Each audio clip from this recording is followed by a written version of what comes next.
Hi friends, అందరికీ నమస్కారం. అంజలి కథలకి స్వాగతం. ఈరోజు చందమామ కథలోని బేతాళ కథ.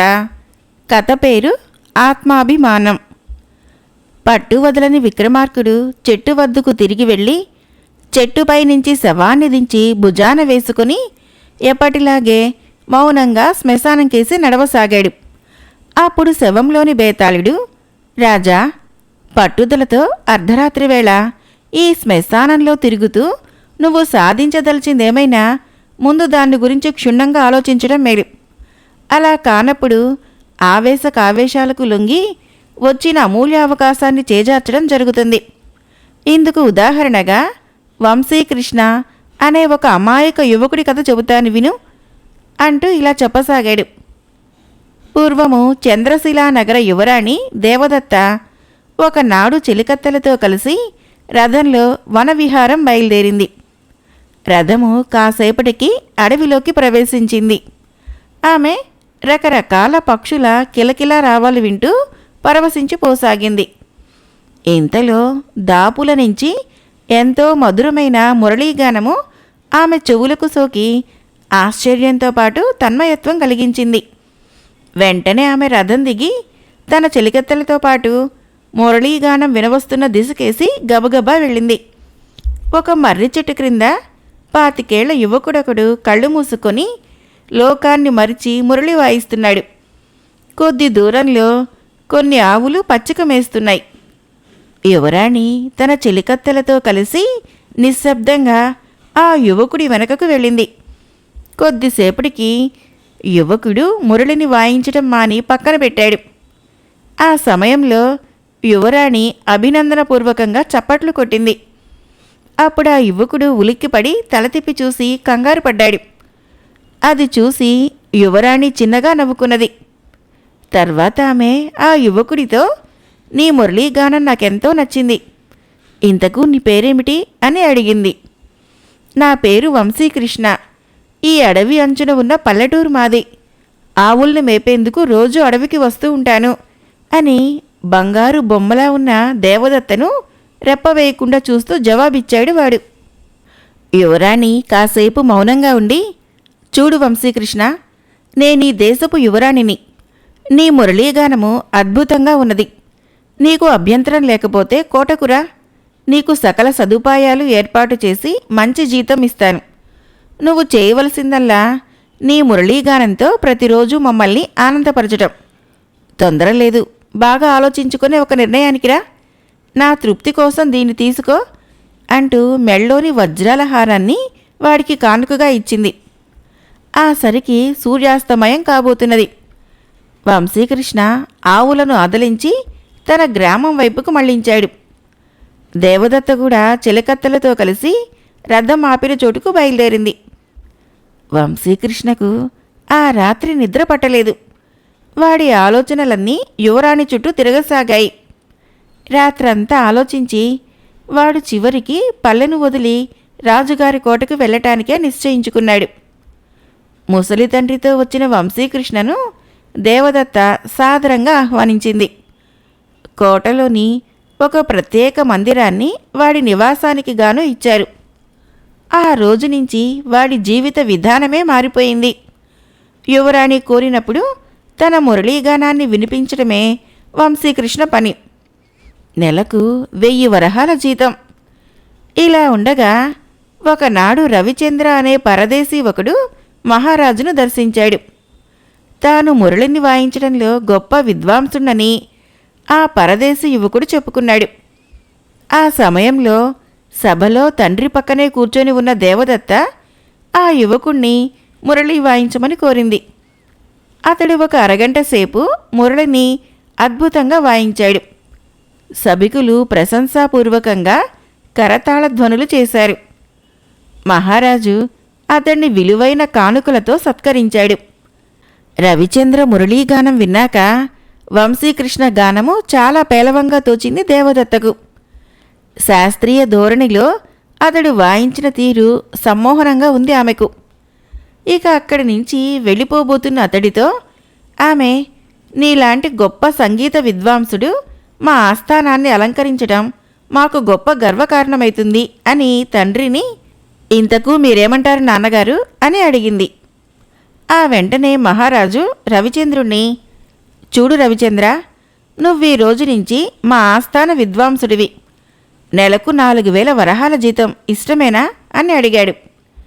రవిచంద్రుడు పరమానందంగా అందుకు అంగీకరించాడు. ఇది జరిగాక క్రమంగా ఆస్థానంలో వంశీకృష్ణ ప్రాధాన్యత తగ్గిపోయింది. దేవదత్త ఇప్పుడు వంశీకృష్ణ మురళీగానం వినటానికి బొత్తిగా ఆసక్తి చూపటం లేదు. ఈ పరిస్థితుల్లో ఒకనాడు సూర్యశిలానగర యువరాణి పద్మరజని తన వివాహ శుభలేఖను స్వయంగా అందచేయాలని చంద్రశిలా నగరానికి వచ్చింది. పద్మరజని దేవదత్తకు వరసకు పినతల్లి కూతురైతుంది. కాసేపు వాళ్ళిద్దరూ చిన్ననాటి ముచ్చట్లు చెప్పుకొని నవ్వుకున్నారు.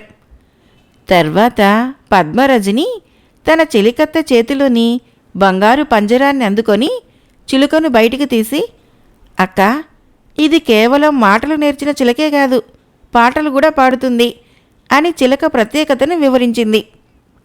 చిలుక కాసేపు ముద్దుగా మాట్లాడి ఒక పాట కూడా పాడింది. దేవదత్త దాని ప్రావీణ్యానికి అబ్బురుపోయి చిలుకను ముద్దు పెట్టుకుంది.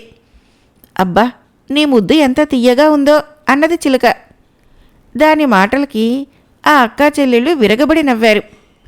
ఆ సాయంత్రము కాలక్షేపం కోసము ఉద్యానవనంలో వంశీకృష్ణ మురళీగాన కచేరీ ఏర్పాటు చేసింది దేవదత్త.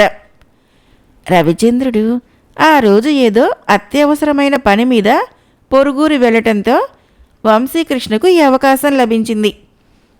వంశీకృష్ణ మురళీగానము పద్మరజనిని బాగా ఆకట్టుకుంది. ఆస్థానంలో అందరూ అభిమానించే మరొక గాయకుడు ఉన్నాడని ఆమె విని ఉండటంతో దేవదత్తను, అక్క, ఇంత చక్కగా మురళీగానం చేయగలవాళ్లు చాలా అరుదు. నీకు అభ్యంతరం లేకపోతే రేపు వంశీకృష్ణను నా వెంట పంపించు.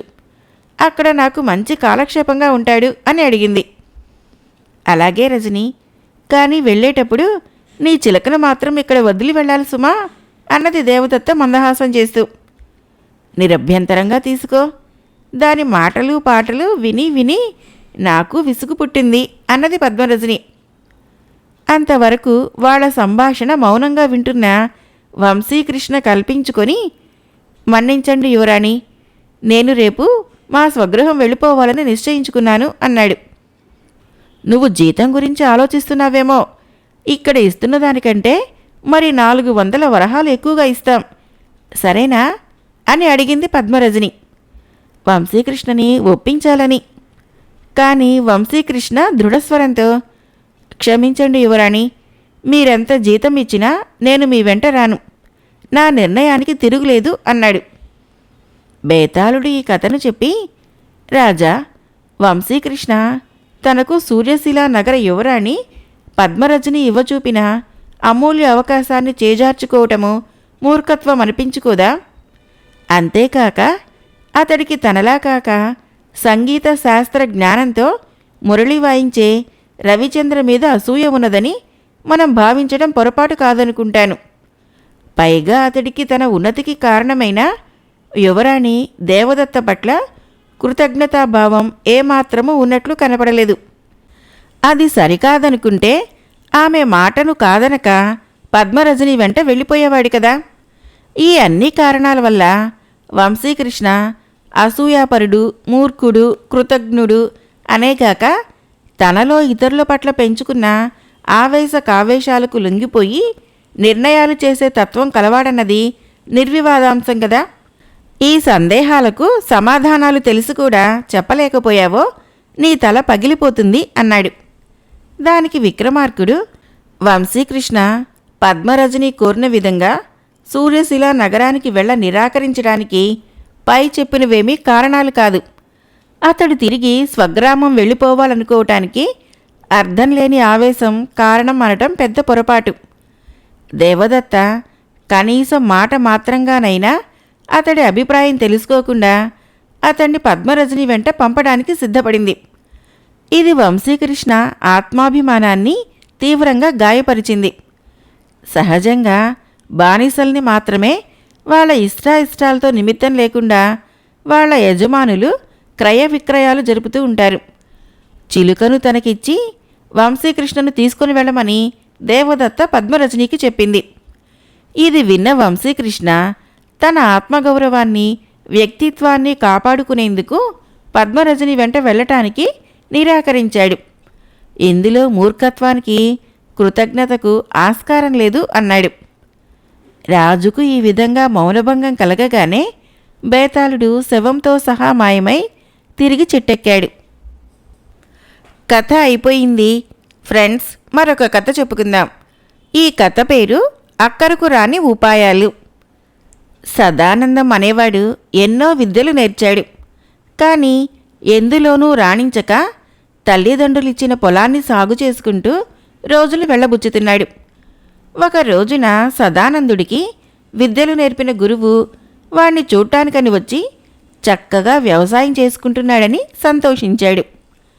అయితే సదానందుడు మాత్రము అసంతృప్తిగా, గురువర్య, మీరు నేర్పిన విద్యలు నాకెందుకు పనికి రాలేదు.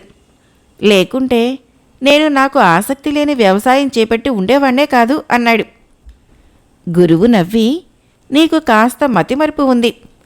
మరే వృత్తి చేపట్టినా నిన్నెవరో ఒకరు మోసగించే ప్రమాదం ఉంది. వ్యవసాయమే నీకు తగిన వృత్తి అన్నాడు. నా జ్ఞాపక శక్తి చాలా గొప్పది. అసలు లోపం నాలో కాక మీరు నేర్పిన విద్యలో ఉన్నదని నా నమ్మకము అన్నాడు సదానందం మొండిగా. అయితే నేను నేర్పిన విద్యల సారాంశాన్ని చిన్న పుస్తకంలో నీకు రాసి ఇచ్చాను కదా, దాన్ని తీసుకురా అన్నాడు గురువు. దానివల్ల నాకే ప్రయోజనమూ కనపడక నా స్నేహితుడికిచ్చాను అన్నాడు సదానందం. అయ్యో, అదుంటే నేను నీకు ఎంతో సాయపడగలిగేవాణ్ణి. ఆ పుస్తకం ఇంక తిరిగి రాదు. పుస్తకము వనితా విత్తం పరహస్తం గతం గతః అన్న విషయాన్ని మర్చిపోయావా అని అడిగాడు గురువు. అందుకు సదానందం గర్వంగా నవ్వి, అన్నీ నాకు గుర్తున్నాయి. అంతేకాక ఎవరికైనా ఇచ్చిన వస్తువు తిరిగి తీసుకునేందుకు మీరు చెప్పిన చతురోపాయాలు కూడా నాకు గుర్తున్నాయి. ఎప్పుడు కావాలన్నా ఆ పుస్తకాన్ని తిరిగి తీసుకోగలను అన్నాడు. అయితే 4 రోజుల్లో నేను మళ్ళీ వస్తాను. ఈలోగా ఆ పుస్తకం సంపాదించి ఉంచు అని గురువు వెళ్ళిపోయాడు. ఆ రోజే సదానందము శ్రీధరుడు అనే తన స్నేహితుడి ఇంటికి వెళ్ళి, నా గురువు సకల విద్యాసారాన్ని క్లుప్తంగా ఒక చిన్న పుస్తకంలో రాశాడు. అది నేనే నీకిచ్చాను కదా. ప్రస్తుతం నాకు ఆ పుస్తకంతో అవసరం వచ్చింది. నువ్వు దాన్ని తిరిగిస్తే నీ పుస్తకాన్నే నాకిచ్చినట్లు భావించి కొన్నాళ్ళుంచుకొని తిరిగి నీకిచ్చేయగలను అని చెప్పాడు. శ్రీధరుడు కాసేపు ఆలోచించి, నాకు కాస్త మతిమరుపు. నీ దగ్గర అలాంటి పుస్తకం తీసుకున్నట్లు నాకు గుర్తే లేదు. ఈ రోజంతా వెతికి చూసి రేపు ఏ విషయమూ చెబుతాను అన్నాడు. సరేనని సదానందము మర్నాడు మళ్ళీ శ్రీధరుడి ఇంటికి వెళ్ళాడు. శ్రీధరుడు దిగులుగా ముఖం పెట్టి, ఆ పుస్తకం ఎంత వెతికినా దొరకలేదు. నన్ను మన్నించు అన్నాడు. అలాగాదు, బాగా గుర్తు చేసుకో. అది ఎవరికో ఇచ్చి మర్చిపోయి ఉంటావు. ఆ పుస్తకంలో ఒక నిధి సంపాదించే రహస్యముంది. అది నాకు తప్ప ఎవరికీ తెలీదు. నువ్వు నాకు ఆ పుస్తకం సంపాదించి ఇచ్చావంటే నిధిలో నీకు కొంత వాటా ఇస్తాను అన్నాడు సదానందం. ఈ మాటలు శ్రీధరుడి భార్య కూడా వినది. ఆ రోజంతా ఆ పుస్తకం గురించి వెతకటంలోనూ, ఎవరికిచ్చామా అని గుర్తు చేసుకోవటంలోనూ ఆమె కూడా భర్తకు సాయపడింది. కానీ ప్రయోజనం కలగలేదు. పుస్తకం దొరకలేదు. ఎవరికిచ్చింది గుర్తుకు రాలేదు. మర్నాడు తన 2వ ఉపాయం కూడా ఫలించలేదని తెలిసాక సదానందుడు 3వ ఉపాయంగా శ్రీధరుడి ఇంట్లో పని మనిషిగా ఉండే సీతమ్మని పిలిచి ఆమెకు రహస్యంగా ఏదో చెప్పాడు. అతడు చెప్పిన ప్రకారము శ్రీధరుడి ఇంటలేని సమయంలో సీతమ్మ శ్రీధరుడి భార్యతో, అమ్మగారు, అయ్యగారు ఆ పుస్తకాన్ని చింతల తోపులో ఉండే సూరమ్మకి ఇచ్చారు. ఆ సంగతి మీకు చెప్పడానికి భయపడుతున్నారు. ఎలాగో అలా ఆ పుస్తకాన్ని సూరమ్మ దగ్గర నుంచి సంపాదించి సదానందం గారికిస్తే మీకు నిధిలో వాటా వస్తుంది అని సలహా ఇస్తున్నట్లు చెప్పింది. సూరమ్మ ఆ ఊరి గణాచారి. చేతబడులు చేయిస్తుందని, మంత్రతంత్రాలు ప్రయోగిస్తుందని చాలామంది నమ్మకం. అలాంటి దానికి తన భర్త పుస్తకం ఇచ్చాడని విని శ్రీధరుడి భార్య భర్త మీద అలిగింది. శ్రీధరుడు తనకేం తెలియదని ఎంత మొత్తుకున్నా ఆమె వినలేదు. వేరే దారి తోచక శ్రీధరుడు సదానందం ఇంటికి వెళ్ళి తన పరిస్థితి చెప్పుకొని, నీ పుస్తకము మా దంపతుల మధ్య గొడవలు తెచ్చిపెట్టింది. నువ్వే కాస్త పూనుకొని మా కాపురం నిలబెట్టు అన్నాడు. అందుకు సదానందం కోపంగా, నా పుస్తకం నాకు ముఖ్యం. నీ కాపురం ఏమైపోయినా నాకు బాధలేదు. ఈ సూర్యాస్తమయం లోపల నా పుస్తకాన్ని నాకివ్వకపోతే కొండయ్యను మీ ఇంటికి పంపుతాను అన్నాడు. కొండయ్య పెద్ద వస్తాదు. కండలు తిరిగిన దేహంతో, మెలిదిరిగిన గుబురు మీసాలతో బకాసురుడి చిన్న తమ్ముడిలా ఉంటాడు. వాడు సదానందానికి ప్రాణ స్నేహితుడు. ఆ వస్తాదు తన ఇంటి మీదకి ఏ క్షణాన్నైనా వచ్చి పడతాడన్న భయంతో శ్రీధరుడు పొరుగురులో ఉన్న బంధువుల ఇంటికి పారిపోయాడు. ఈలోగా 4 రోజులు గడిచిపోయాయని సదానందం గురువు తిరిగి వచ్చి వాడిని పుస్తకం గురించి అడిగాడు. సాయశక్తిలా ప్రయత్నించాను గురువర్య, అయినా ఆ పుస్తకం సంపాదించడం నా వల్ల కాలేదు అన్నాడు సదానందం నిరుత్సాహంగా. నేను ముందే చెప్పాను, పుస్తకము వనిత విత్తం పరహస్తం గతం గతః అంటే పుస్తకాన్ని, స్త్రీని, డబ్బును ఇతరులకిస్తే అవి మళ్ళీ మనకు తిరిగి రావని. ఈ విషయం మర్చిపోయావు నువ్వు అన్నాడు గురువు నిరసనగా. గురువర్య, అస్తమాను నేను మరిచిన విశేషం గురించే చెబుతారు తప్ప తమరు చెప్పిన చతురోపాయాలను ఎంత చక్కగా జ్ఞాపకం ఉంచుకున్నానో గ్రహించరేం అంటూ శ్రీధరుడి విషయంలో తాను సామదాన భేద దండోపాయాలని ఏ విధంగా ప్రయోగించినది పూసగుచ్చినట్లు చెప్పాడు సదానందం. ప్రయోజనం పొందటం చేతకాని వాడెన్ని విద్యలు ప్రయోగించినా వ్యర్థమే అన్నాడు గురువు నిట్టూర్చి. నేను చేతకాని వాడిని అనకండి, లోపము మీరు నేర్పిన విద్యల్లోనే ఉంది అన్నాడు సదానందుడు ఉక్రోషంగా. ఇందుకు గురువు చిన్నగా నవ్వి, ఒరే సదానందం, ఈ 4 రోజులు నేను పొరుగురులో ఉన్నాను కదా, అక్కడ నా విద్యల వల్ల సకల ప్రయోజనాలు పొంది ఎంతో సుఖంగా ఉన్నవాడు నాకు ఘన సన్మానం చేశాడు. నువ్వు చేతకాని వాడివి, మతిమరుపు వాడివి అనటానికి వాడే ఒక సాక్ష్యం అన్నాడు. ఎలా అని అడిగాడు సదానందం ఆశ్చర్యపోతూ. ఏ పుస్తకం వలన నువ్వు ప్రయోజనం పొందలేకపోయావో ఆ పుస్తకంతో వాడు అన్నీ సాధించాడు. అందుచేత వాడు చేతనైన వాడు, నువ్వు చేతకాని వాడివి. అయితే వాడు నా శిష్యుడు కాడు. ఆ పుస్తకాన్ని నువ్వే వాడికిచ్చావు. వాడి నీ స్నేహితుడు, పేరు శ్రీకరుడు. పుస్తకాన్ని శ్రీకరుడికిచ్చి ఆ విషయం మర్చిపోయి శ్రీధరుడి మీద ఉపాయాలు ప్రయోగిస్తే మాత్రం నీ పుస్తకం నీ చేతికి తిరిగి వస్తుందా అన్నాడు గురువు కాస్త కోపంగా. సదానందము సిగ్గుతో తల వంచుకొని గురువుకి శ్రీధరుడికి క్షమార్పణ చెప్పుకొని అటుపైన అసంతృప్తి లేకుండా వ్యవసాయం చేసుకోసాగాడు. మరొక చిన్న కథ పేరు కాశీ పండితుడు. గౌరీపుర అగ్రహారంలో తిమ్మావుదాని అనే కాశీ పండితుడు ఉండేవాడు. ఆయన చిన్నతనంలో ఇంట్లో నుంచి పారిపోయి కాశీలో పండితుల వద్ద శాస్త్రాలు చదివి 4 ఏళ్ల తర్వాత ఇంటికి తిరిగి వచ్చాడు. కాశీలో విద్యాభ్యాసం చేసి వచ్చిన కారణంగా అందరూ ఆయనను కాశీ పండితుడంటూ గౌరవించేవారు. దానితో ఆయనలో అహం పెరిగి తోటి పండితుల్ని అవహేళన చేస్తూ మాట్లాడటం ఒక దురలవాటుగా తయారైంది. ఒకసారి ఆయన తన చెల్లెల్ని చూసేందుకు హరిహరపురం వెళ్ళాడు. రాత్రి భోజనాలయ్యాక చెల్లెలు అన్నతో, అన్నయ్య, రాత్రికి దేవాలయంలో కళ్యాణ మహోత్సవాలు జరుగుతున్నాయి. ఆ సందర్భంగా సీతారామ కళ్యాణము అనే తోలుబొమ్మలాట ప్రదర్శన ఉంటుంది. దాన్ని మీ బావగారే రచించారు. నీ వంటి కాశీ పండితుడు చూసి మెచ్చుకుంటే ఆయన రచనకు మరింత విలువ వస్తుంది అన్నది. ఇందుకు తిమ్మావధాని ఈసడింపుగా నవ్వి ఊరుకున్నాడు. రాత్రికి దేవాలయం ముందున్న ఆవరణలో తోలుబొమ్మలాట ప్రదర్శన ప్రారంభమైంది. బొమ్మలాట ప్రదర్శకులు కాశీ పండితుడైన తిమ్మావధానికి అభివాదం చేశారు. అయ్యా, అల్ప పరిజ్ఞానం కలవాళ్ళం. మీ వంటి పండితులు రావటం మాకెంతో ప్రోత్సాహకరం. ఏవైనా దోషాలుంటే క్షమించండి అని వినయంగా చెప్పారు. దీనికి తిమ్మావుదాని గర్వంతో మిడిసిపడుతూ, మీది కూటి కోసం కళ. అయినా మా బావగారి లాంటి పండితులే మీకు రచనలు చేసి పెడుతున్నారు గనక మా బావగారి మీద అభిమానంతో మార్పులు చేర్పులు ఉంటే సూచిస్తాను అన్నాడు. ఆట ప్రారంభమైంది. దశరథుడి పుత్రకామేష్టి యోగ ఘట్టం వచ్చింది. దశరథుడు యాగశాలను నిర్మించి 21 రకాల చెట్ల కొయ్యలతో యూపస్తంభాలను పాతించాడని ప్రదర్శకుడు చెప్పాడు. అంతే. తిమ్మావధాని చివ్వాలన లేచి, ఏమిటి, యాగశాలలో 21 రకాల చెట్ల కొయ్యలతో యూపస్తంభాలు పాతారా? సరే, 21 అక్కర్లేదు, కనీసం యూపస్తంభాలకు ఉపయోగించిన 10 రకాల చెట్ల పేర్లు చెప్పండి చూద్దాం అన్నాడు. ఇది విన్న ప్రధాన ప్రదర్శకుడికి చాలా కోపం వచ్చింది. వాడు తీవ్ర స్వరంతో, అయ్యా, పొట్టకూటి కోసం చేసే ఈ ప్రదర్శనలో మేం అతిశయోక్తులు పలికాం.